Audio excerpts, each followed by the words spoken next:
अस्सलाम वालेकुम dear viewers. आज का टॉपिक, आज हम आगे नहीं पढ़ रहे, आज हम जो पढ़ा टॉपिक है उसको डिस्कस करेंगे, अपने बच्चों के साथ डिस्कस करेंगे, वन बाय वन इनसे क्वेश्चनिंग करेंगे और ये जान पाएंगे कि किस हद तक लोगैरिथम के बारे में इनके जो कॉन्सेप्ट्स हैं, बेसिक कॉन्सेप्ट्स क्लियर हैं। और जिस बच्चे का कॉन्सेप्ट क्लियर नहीं होगा और अगर ज़रूरत होगी कि उसको दोबारा समझाया जाए तो साथ साथ उसको दोबारा गाइड भी करेंगे। इंशाल्लाह आप हमारे साथ साथ जुड़े रहिएगा, इंशाल्लाह आपको भी फ़ायदा होगा। तो डियर स्टूडेंट्स, लोगैरिथम, सबसे पहले हम इस वर्ड के मीनिंग्स की तरफ आते हैं। और ये लोगैरिथम का कॉन्सेप्ट किस मैथमेटिशियन ने दिया, उसका नाम क्या था?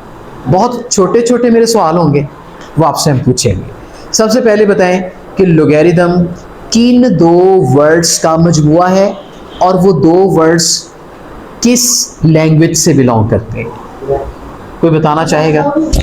एक सेकंड जी, कौन सा मैथमेटिशियन था जिसने लोगैरिथम का कॉन्सेप्ट दिया? मैथमेटिशियन का नाम बता। नोरिथन नपीर हैं? नोरिथन नपीर। नो। और कोई बताना चाहेगा? John Napier. John Napier. और ये मैथमेटिशियन जॉन नेपियर जो था, जिसने कॉन्सेप्ट दिया लोगैरिथम का, ये कहाँ का रहने वाला था? मैं पूछूंगा, कहाँ का रहने वाला था? जी आप बताओ।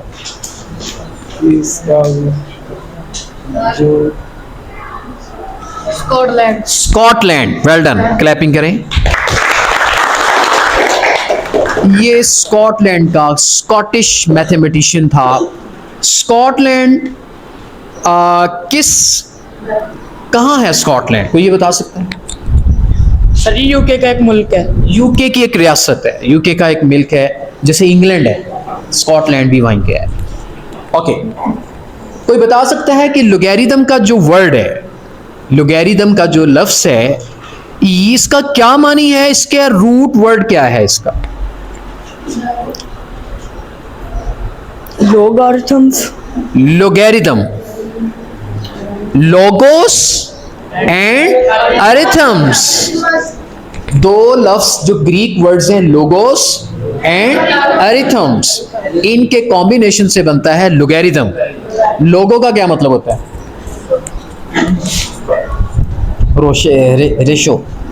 रेशो भी होता है। लोगो का मतलब लॉजिक भी होता है। आपने देखा लोगो बना होता है, हर कंपनी का एक लोगो होता है, एक साइन होता है। जैसे आईफोन एक बहुत बड़ा ब्रांड है, इसका एक लोगो है एप्पल कटा हुआ, ये उसकी पहचान है, यानी इसके पीछे लॉजिक का लफ्ज इसी से निकला है। नंबरों का लॉजिक, क्योंकि लोगो में एक लॉजिक होती है। जो भी कंपनी अपना लोगो तैयार करती है उसके पीछे एक लॉजिक होती है, ऐसी है ना? होती है ऐसी।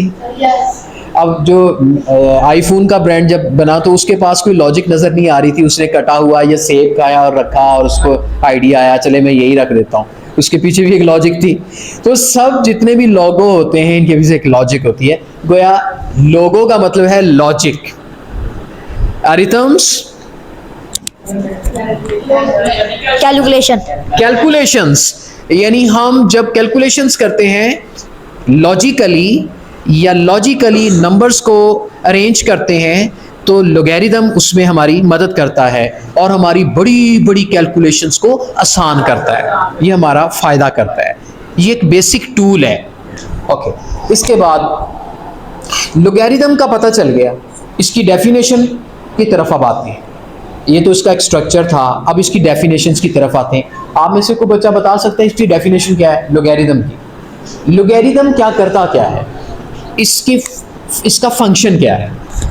सर ये डिवीजन और बड़ी मल्टीप्लिकेशन के लिए काम आता है। हाँ, डिवीजन को तोड़ता है, बड़ी बड़ी मल्टीप्लिकेशंस को ब्रेक करता है और फिर उसको वन बाय वन लॉग लेके हम उसको सॉल्व कर लेते हैं। लेकिन इसको हम बाकायदा तौर पर इसको डिफाइन कैसे कर सकते हैं? यानी ये क्या करता है, किस चीज को कैलकुलेट करता है? एक्सपोनेंट को कैलकुलेट करता है। कि इसमें हम ये कैलकुलेट कर सकते हैं कि how many times a number is multiplied by itself to get another number. कि एक नंबर कितनी टाइम मल्टीप्लाई हो, मसलन 2 कितनी टाइम मल्टीप्लाई हो तो 8 आता है। जी बताएं, 2 को कितनी टाइम्स मल्टीप्लाई करें? सही 3। बच्चा कहता है 2 को 3 टाइम्स मल्टीप्लाई करें तो 8 आता है। तो ये जो 3 है ये क्या है? लोगैरिथम है। ये 3 लोगैरिथम है। किसका लोगैरिथम है? नहीं, 8 का। 2 तो बेस है। हाँ, 2 क्या होगा फिर? बेस होगी। और ये बेस किसकी होगी? 2 लोगैरिथम की बेस। जो यहां बेस है यही बेस लोगैरिथम की होगी। अच्छा चले, तो आपको पता चल गया कि लोगैरिथम क्या करता है, किस चीज का नाम है लोगैरिथम। अच्छा अब मुझे बताएं 10 की पावर यानी how many time is multiplied by itself. 10 की मैं बात कर रहा हूं। How many times multiplied to get 1000? नहीं, 10 का क्यूब नहीं, मुझे एक क्वांटिटी बताओ बस। 10 नो सर, 10 को 3 टाइम मल्टीप्लाई करें तो 100 आता है और 1000 आता है। अच्छा ये बताओ इसमें लोगैरिथम कौन है? लोगैरिथम सर जी 100 1000 नो, 3 वेल डन। जो पावर है जितनी टाइम वो मल्टीप्लाई हुआ वो लोगैरिथम है। अच्छा ये लोगैरिथम किसका है? लोगैरिथम 100 और 1000 का 1000 का है। और वो जो 2 है वो बेस है। तो आपको ये भी पता चल गया कि लोगैरिथम कौन है और वो किसका है और बेस क्या है। समझ आ गई? अच्छा चलें और क्वेश्चन पूछता हूं, बैठ जाए। 5 को कितनी टाइम्स मल्टीप्लाई करूं और वो टू गेट अनदर नंबर एक 25 बन जाए?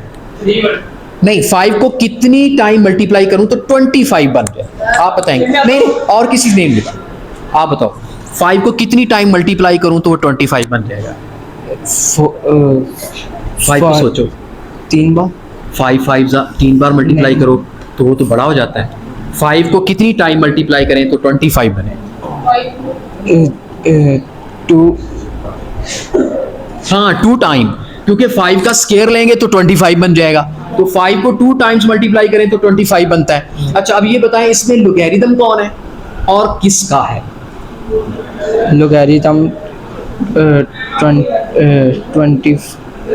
25 है। नहीं यार, जो आपने मुझे बताया 2 है ना, 2 वो जो पावर है वो लोगैरिथम है। और किसका वो लोगैरिथम है? 25 का। अच्छा एक और बात पूछूं, 5 25 का लोगैरिथम है, फिर 25 क्या है 5 का? 25 लोग एंटी लोगैरिथम। उलट हो जाएगा। अब जैसे 2 की पावर 3, 2 की पावर 3 क्या होता है? 2 की पावर 3 8। ओके, अब 8 क्या है 3 का? Logarithm no, exponent anti logarithm. उल्ट कर दिया। अच्छा 3 8 का क्या है? Logarithm logarithm. और 8 क्या है 3 का? Anti logarithm anti logarithm. Okay. अच्छा चलो मैं आपसे एक क्वेश्चन पूछता हूँ, जुबानी मेरा सवाल है। 8 एंटी लोगैरिथम है 3 का, कोई बता सकता है? 16 जो है वो किसका एंटी लोगैरिथम है टू द बेस 2? 4 का टू द बेस 2। 2 बेस बनानी है, 2 की पावर कितनी ले? 16 बनता है 4। सो 4 क्या है? लोगैरिथम है किसका? 16 का, टू द बेस 2। और 16 क्या है? एंटी लोगैरिथम है 4 का, बेस वही रहनी है। चलें, वेल डन, आपने यही बताया था। गुड, शाबाश, क्लैपिंग करें इस बच्चे के लिए। ओके, अब इसकी डेफिनेशन की तरफ आते हैं। मुझे पता है कि आपको कॉन्सेप्ट क्लियर हो गया है, लेकिन बेटे कॉन्सेप्ट क्लियर करना ही काफ़ी नहीं होता, हमने उसकी डेफिनेशन को लर्न बाय हार्ट भी करना होता है, क्योंकि पेपर में हमने डेफिनेशन भी लिखनी होती है। अब उसने पेपर में हमसे इस तरह ऑरली तो नहीं ना पूछना, सब कुछ हमें बताना होता है और लिखना होता है। अच्छा, ये क्या करता है? इट कैलकुलेट्स द वैल्यू, वो वैल्यू जो उसकी एक्सपोनेंट होती है या जितनी टाइम एक क्वांटिटी मल्टीप्लाई होके दूसरा नंबर कैलकुलेट करती है वो उसका क्या होता है? लोगैरिथम। आप इसको इंग्लिश में कैसे ट्रांसलेट करेंगे जी? Logarithm of real number tells us क्या टेल्स अस, क्या हमें बताता है? How many times one number must be multiplied by itself to get another number। अब डेफिनेशन याद हो गई? अभी सब याद कर लें। अभी आ रहा हूं आपके पास, अभी आ रहा हूं। सुनो, आपके सामने लिखी हुई है definition. Logarithm tells us, logarithm of a real number tells us how many times a number is multiplied by itself to get another number। हाँ जी, एंजॉय कर रहे हो भी लेक्चर को? चल,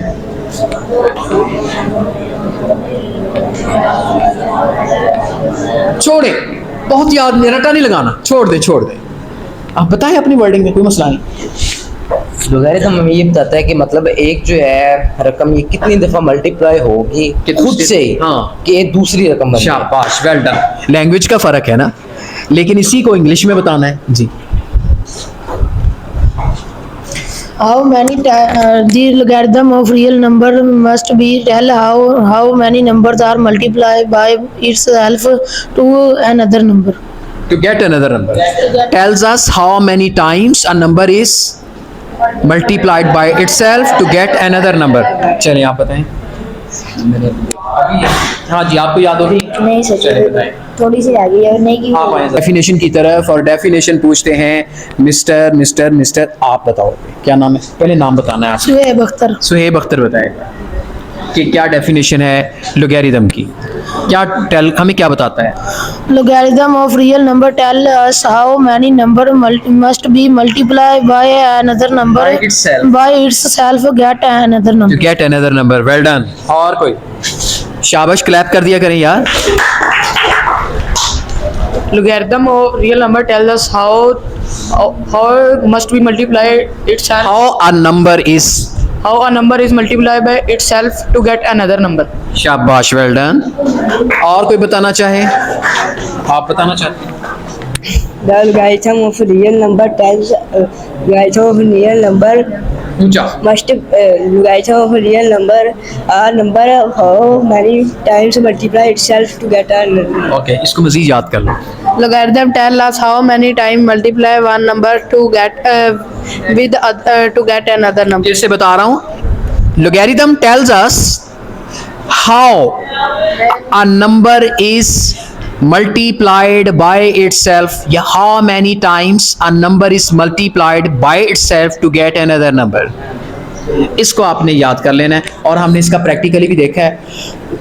ठीक है, हम असल में जब एक्सपोनेंट बता रहे होते हैं, पावर बता रहे होते हैं, वही हम यही बता रहे होते हैं कि हाउ मनी टाइम जो है वो नंबर मल्टीप्लाई हो रहा है। ठीक है ना? अच्छा, एक सवाल और पूछता हूँ आपसे जो कि इसके रेलेवेंट है। लोगैरिथम दो तरह का, बल्कि जो हमने कल पढ़ा था, एक होता है नेचुरल, एक कॉमन, और एक इससे हटके होता है जो कि अनकॉमन होता है, या पर्टिकुलर उसकी बेस होती है, या स्पेसिफिक मेंशन्ड बेस होती है। कॉमन लॉगरिथम किसे कहते हैं? जिसकी बेस 10। अच्छा, एक बात, मसलन मैंने 25 का लॉगरिथम फाइंड करना है। अगर मैं बेस 10 से फाइंड करूं तो आंसर और आएगा, अगर बेस 5 से हल करूं तो आंसर बेस। अच्छा, अगर 25 का लॉग लेना है, बेस 5 है, बता सकते हैं क्या? जुबानी बताएं। 2 आएगा। Well done. क्यों? बहुत अच्छा, क्योंकि 5 की पावर 2 होती है तो 25 बनता है। इसने जुबानी बता दिया कि 5 जो 25 का लोगैरिथम है विद बेस 5 के साथ कितना आएगा? 2 आएगा। वेल डन, बहुत अच्छा लगा सुन के। अच्छा, अगर यही 25 का आपने लोगैरिथम फाइंड करना हो लेकिन बेस 10 हो जाए तो फिर 2 नहीं, फिर आप कैलकुलेटर से भी कैलकुलेट कर सकते हैं। ठीक है, आप 25 का लोगैरिथम ले लें, कुछ और आएगा, फिर 2 नहीं आएगा। आप अच्छा, जो आप टेबल यूज करते हैं उसमें जो लोगैरिथम होता है आप वो विद बेस 10 होता है। ओके, अच्छा, इसी तरह एक नेचुरल, अब दो तरह के लॉग तो मैंने डिस्कस कर दिए आपको, एक लोगैरिथम बेस 10 का और एक लोगैरिथम बेस 5 को स्पेसिफिक नंबर आ गया। एक लोगैरिथम होता है विद बेस ई, जो कि आज आपके टॉपिक में नहीं है, जब आप फर्स्ट ईयर सेकेंड ईयर में जाएंगे तो वहां पर ये लोगैरिथम आएगा जिसे हम नेचुरल लॉग कहते हैं। ई, लॉग विद बेस ई, वो लॉग होता है नेचुरल लॉग, वो आपके टॉपिक में नहीं है, वो अगली क्लासेस में जब आप पढ़ेंगे तो फिर आएगा।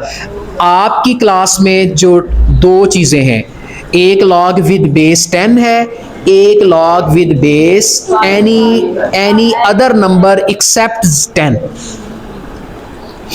तो डियर स्टूडेंट्स, आज का टॉपिक मेरा ख्याल है कि यहां तक रखते हैं, चूंकि बहुत सारी चीज़ें हमने डिस्कस की हैं और बहुत सारी चीज़ों को आज हमें ज़्यादा पता चला है ना। बाज़ दफ़ा डिस्कशन से, बच्चों से डिस्कस करने से आज जो नॉलेज की ट्रांसफॉर्मेशन होती है एक दूसरे से, मेरा ख्याल है कि लेक्चर के बाद आज का टॉपिक जो है वो क्वालिटी टॉपिक था या क्वालिटी लेसन था जो कि हमने बच्चों के साथ डिस्कस किया। इंशाल्लाह बहुत सारी बातें हैं जो कि लोगैरिथम के बारे में, उसके छोटे छोटे क्वेश्चंस हैं, वो इंशाल्लाह एक नई वीडियो के साथ दोबारा बच्चों से कंसल्ट करेंगे। हमारे साथ साथ रहिएगा और मुझे उम्मीद है कि आप हमारे लेक्चर को साथ साथ इंजॉय कर रहे होंगे, आपके नॉलेज में भी इजाफा हो रहा होगा। तो मेरा जो बेटे विजन है वो यही है कि मैं मैथमेटिक्स आपके साथ डिस्कस करूँ, हम रिवायती स्टडी से हट के इंशाल्लाह स्टडी करेंगे। रिवायत तो ये है कि होमवर्क दिया जाए, आप कर रहे हैं, एक दूसरे की कॉपी पकड़ी और उसको टाइप किया, लिखा और काम चेक करा दिया, और पेरेंट्स के सामने भी आप उनको भी सेटिस्फाई कर देते हैं कि देखें जी होमवर्क मिला हुआ है और मैं काम कर रहा हूँ, पेरेंट्स भी खुश हैं, अभी बच्चा काम कर रहा है। लेकिन ये नहीं मालूम कि वो जो मैथ कर रहा है वो किसकी तरफ देख के कर रहा है, खुलासे से देख के कर रहा है या अपनी फहम फरासत से कर रहा है। तो ये चीज़ जो है, ये रिवायती स्टडी जो है, इससे हमने दूर रहना है। मैं इस चीज़ का कायल हूँ कि आपके ज़हनी जो सलाहियतें हैं उनको उजागर किया जाए, उनमें फहम, इदराक और फरासत दी जाए, समझ बूझ दी जाए। तो ये तो अल्लाह पाक का भी फरमान है, दीन को सीखें, तफक्कहू फिद्दीन, लेकिन फिक्र के साथ, समझ और बूझ के साथ। कुरान पाक को भी पढ़े, किसके साथ? तर्जमे के साथ, फिका के साथ, समझ के साथ पढ़ें। मैथमेटिक्स को भी इसी तरह। कुरान पाक की तो मैं एक और मिसाल है, उसको तो वैसे भी पढ़ना सवाब है, वो तो एक रूहानी किताब है, लेकिन मैं बात कर रहा हूँ अगर आप उसको समझ से पढ़ेंगे तो क्या ही बात है। इसी तरह हमारा जो मैथमेटिक्स है, इसको आपने फिक्र और समझ और इसको फहम के साथ पढ़ना है ताकि आपके कॉन्सेप्ट क्लियर हो। सो मुझे ये काम नहीं चाहिए कि आपने कॉपी पकड़ी, एक दूसरे की कॉपी पढ़ के जनाब सुबह सुबह आते हुए काम कर लिया और मुझे चेक करा दिया, चले शाबाश, वेल डन। मैं आपकी निगरानी नहीं कर सकता 24 घंटे। मैं आपको क्या दे सकता हूँ? आपको कॉन्सेप्ट दे सकता हूँ, आपसे पूछ सकता हूँ। सो इस तरह का जो मेरा ख्याल है कि जो लेक्चर है या आपके साथ गुजरा हुआ किसी भी टीचर का जो टाइम है वो एक क्वालिटी टाइम होता है। Is it clear? और मैं ये प्रेशराइज भी नहीं करना चाह रहा। आपने मैथमेटिक्स को इसलिए नहीं पढ़ना कि जी हमने इसमें नंबर लेने हैं या हमने होमवर्क से, हमने सर से बचना है, होमवर्क करके आना है, हम इसलिए पढ़ रहे हैं या इसको जबरन पढ़ रहे हैं, या फिर कोई मज़ा नहीं। मैथ को इंटरेस्ट लेके पढ़ना है, इसमें इन्वॉल्व होना है। फिर देखना ये आपके दिमाग को कैसे वुसअत देता है, आपकी फहम फरासत को कैसे वसी करता है, आपकी सोच बूझ अकल को कैसे आगे लेके जाता है। और मैथ क्या है? This is a mother of science. आप इसको पढ़ें, सिर्फ मैथ नहीं पढ़ेंगे, आप इसको पढ़ेंगे तो आपका जहन खुल जाएगा, आप साइंसेस को अच्छे तरीके से पढ़ सकते हैं। ये एक यूनिवर्सल सब्जेक्ट है जो कि हर सब्जेक्ट में इन्वॉल्व है। आप फिजिक्स ले लें, केमिस्ट्री ले लें, बायोलॉजी ले लें, स्टैटिस्टिक्स ले लें, अकाउंट्स ले लें, कहाँ नहीं है मैथ, लेकिन उसके बेसिक टूल्स आपको सीखने हैं। और लोगैरिथम उन बेसिक टूल का एक सबसे बड़ा एक कॉन्सेप्ट है, एक थ्योरी है जो हमारे आगे काम आने वाली है। तो डियर स्टूडेंट्स, अच्छा लगा, इंशाल्लाह फिर नई उम्मीद के साथ, नए टॉपिक के साथ दोबारा आपसे डिस्कस करेंगे। अल्लाह हाफिज़।